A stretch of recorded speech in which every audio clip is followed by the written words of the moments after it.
Hello friends, welcome to cook with Sumitra. இன்றைக்கி வீடியோவில் ரசம் எப்படி செய்யலாந்தாங்க பார்க்க போகிறோம். இதே போல் ரசம் வச்சு கொடுத்தா ரசம் பிடிக்காதவங்களும் விரும்பி சாப்பிடுவாங்க. வாங்க எப்படி செய்யலான்னு பார்க்கலாம். ஒரு மிக்ஸி ஜார் எடுத்துக்கோங்க. இப்போது 1 ஸ்பூன் மிளகு சேர்த்துக்கோங்க. இது கூடவே 1.5 ஸ்பூன் ஜீரகம் சேர்த்துக்கோங்க. இது கொரப்பாக அரைச்சி எடுத்து வந்துக்கோங்க. இது கூடவே 10 பல் பூண்டு சேர்த்துக்கோங்க. தோலோடையே சேர்த்துக்கலாம். இது கூடவே கருவேப்பிலை கொஞ்சமாக சேர்த்துட்டு நல்லா கொரப்பாக அரைச்சி எடுத்து வந்துக்கலாங்க.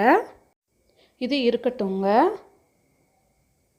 இப்போது சின்ன லெமன் சைஸ் புளி நான் அரை மணி நேரத்துக்கு முன்னாடியே ஊற வச்சு வச்சுருக்கேங்க. நல்ல கரைச்சிக்க போகிறோங்க. வேறொரு பாத்திரத்தில் வடிகட்டி நம்ம சேர்த்துக்கலாம் புளி கரைசலை.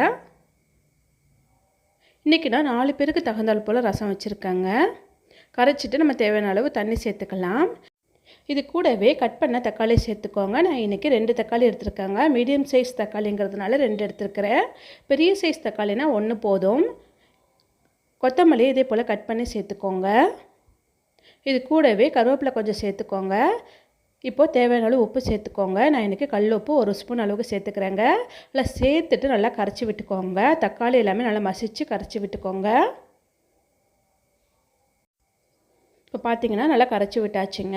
இப்போ இது கூடவே 2 பச்சை மிளகாய் கட் பண்ணிவிட்டு சேர்த்துக்கோங்க. 1/2 ஸ்பூன் மஞ்சள் தூள் சேர்த்துக்கோங்க. 1/2 ஸ்பூன் பெருங்காயத்தூள் சேர்த்துக்கோங்க. சேர்த்துட்டு ஒரு டைம் நல்லா கலந்து விட்டுக்கோங்க.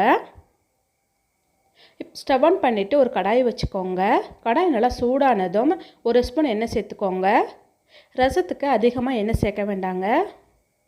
எண்ணெய் நல்லா சூடானதும் 1 ஸ்பூன் கடுகு சேர்த்துக்கோங்க. கடுகு நல்லா பொரிஞ்சதும் 2 காஞ்ச மிளகாய் சேர்த்துக்கோங்க. நம்ம ஏற்கனவே அரைச்சி வச்சுருந்தோம்ல ஜீரகம் மிளகெல்லாம் நம்ம சேர்த்துக்கலாம். சேர்த்துட்டு அதில் 1 நிமிஷத்துக்கு நல்லா வதக்கி விட்டுக்கோங்க. அதிக நேரம் வதக்கி விட வேண்டாம். நல்லா வதக்கி விட்டாச்சுங்க. நம்ம ஏற்கனவே கரைச்சி வச்சுருக்கோம்ல புளி கரைசலை நம்ம சேர்த்துக்கோங்க.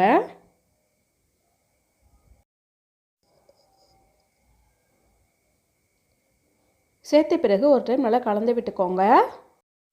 இப்போ ஸ்டவ்வை சிம்லேயே வச்சு கொதிக்க விட்டுக்க போகிறோங்க. அதிக நேரம் ரசம் கொதிக்கக்கூடாது.